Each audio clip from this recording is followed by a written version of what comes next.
Chapter 10.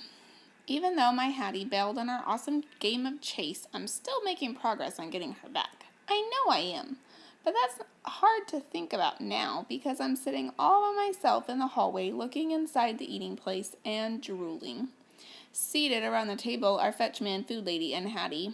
And that's not all. Angel came back, and they're eating lots of juicy, steamy hot dogs. I love hot dogs. I'm supposed to be under the table curled around Hattie's feet waiting for tasty bits to fall, but I'm not. Hattie must be as down about as I am. She's not even eating her food. Angel's focusing her attention on Fetchman. She chatters a lot, tossing and catching an invisible ball. Hattie nods a few times and smiles weakly. She stares into her plate and pushes a few beans around. Fetchman's eyes are wide. He chatters back at Angel excitedly. He's practically on the edge of his seat. Food Lady gets up and offers Angel another plump, juicy hot dog. Its yummy aroma is intoxicating. I slurp my chops. Angel sneaks a peek at me, then turns and asks Hattie a question.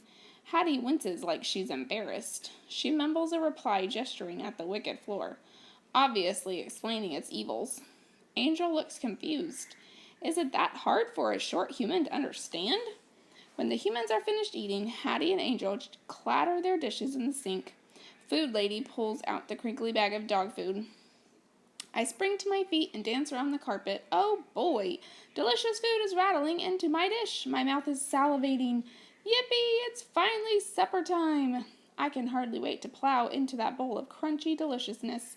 Bring it on, Hattie, I bark, my tail out of control. But instead of carrying it over to me, Hattie exchanges serious looks with Angel. She sets the dish right on the wicket floor. Fenway, come, she calls, as if nothing is wrong. My heart sinks. My tail sags. This is not how it's supposed to be. My Hattie brings me food out here in the hallway. I thought my Hattie was back. Fenway, come, she calls again, crouching down and slapping her knee. Angel pats Hattie's shoulder like she's the one who needs support. My tummy's aching. I must convince Hattie to bring me that food. Please, Hattie, I whine. You can't let me starve. I flop onto my back and kick my legs. I moan and moan and moan. I turn my head for a peek. Hattie can't take her eyes off me. She looks like her heart is breaking. Angel pats Hattie's shoulder some more. Hattie is clearly torn. She murmurs something to Angel, then grabs the dish and hurries into the hall. Wowie! I knew she'd do it. I plunge right in like someone's about to stop me. It's the best meal ever. Sadly, it disappears all too soon. I knew I'd get my Hattie back, I bark. I lick and lick her cheeks, and she smiles. Angel plops next to us on the carpet, shaking her head. Her face looks disapproving.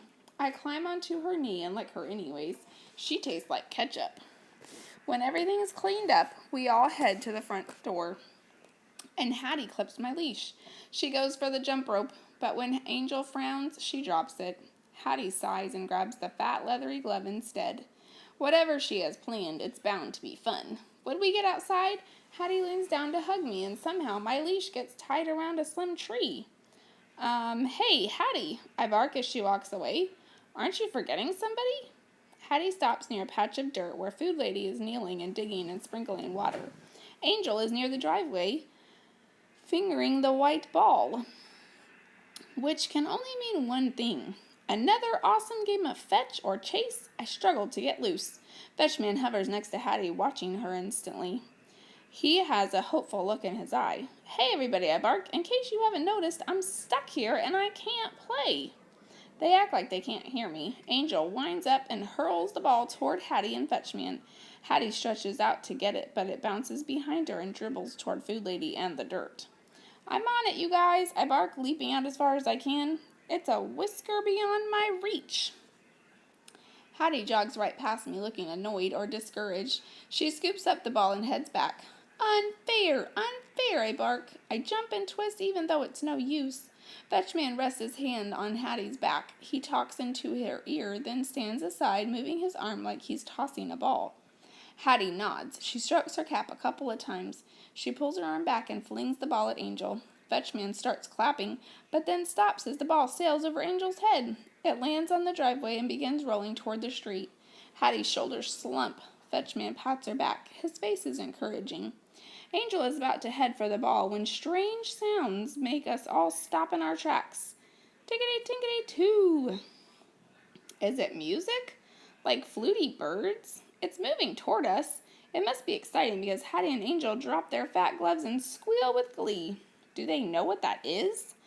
Fetchman does not appear the least bit curious. Food Lady does not even look up. She keeps on playing in the dirt like her sense of hearing is gone. The tinkety-tinkety-too is getting louder and closer. Hattie skips up to Fetchman, who digs into his pocket. Smiling, he hands Hattie and Angel a couple of small, flimsy papers. Clutching them tightly, the short humans scamper to the edge of the grass.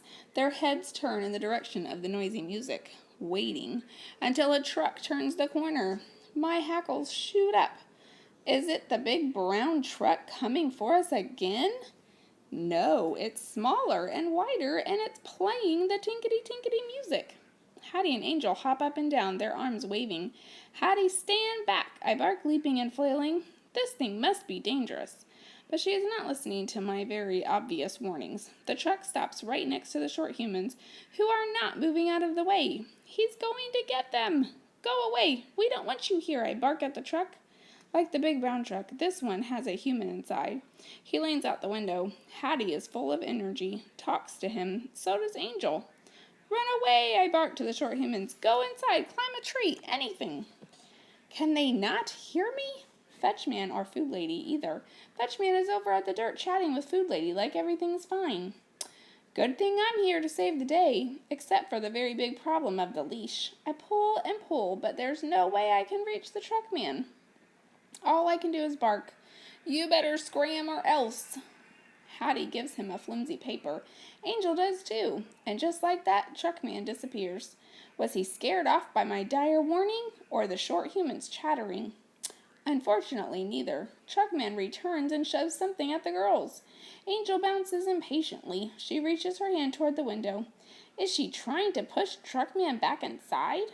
I told you to leave, I bark. Even though it's useless, I lunge with all my might and snap! The leash breaks off. I rocket across the lawn. I'm heading right toward that truck at full speed. Food Lady and Fetchman spring up. They race over too, like they suddenly realize the danger the short humans are in. Fenway, Fenway, they're calling, as if I'm not already on the job. I arrive at the scene just as Angel has apparently figured out that she's no match for the musical truck. She turns to me, her eyes wide. Hattie starts shouting and waving her arms. Fenway, stop! Food Lady and Fetchman both scream. Go away! Leave these short humans alone, I bark, baring my teeth. I'm leaping higher than I've ever leaped before. I must reach that window. I leap extra high, but I still can't reach it. As I fall back down, I collide with Angel, who lets out a shriek. Next thing I know, white creamy globs are all over her clothes. Truckman is yelling.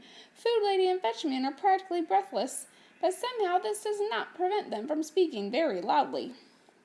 Angel pulls at her delicious-smelling shirt like it's on fire. I taste a few drips as they fly off. Sweet and frosty. I go in for a better lick. Angel jumps back. Her face is angry. Bad dog, she yells. Hattie squats down and grabs what's left of my leash.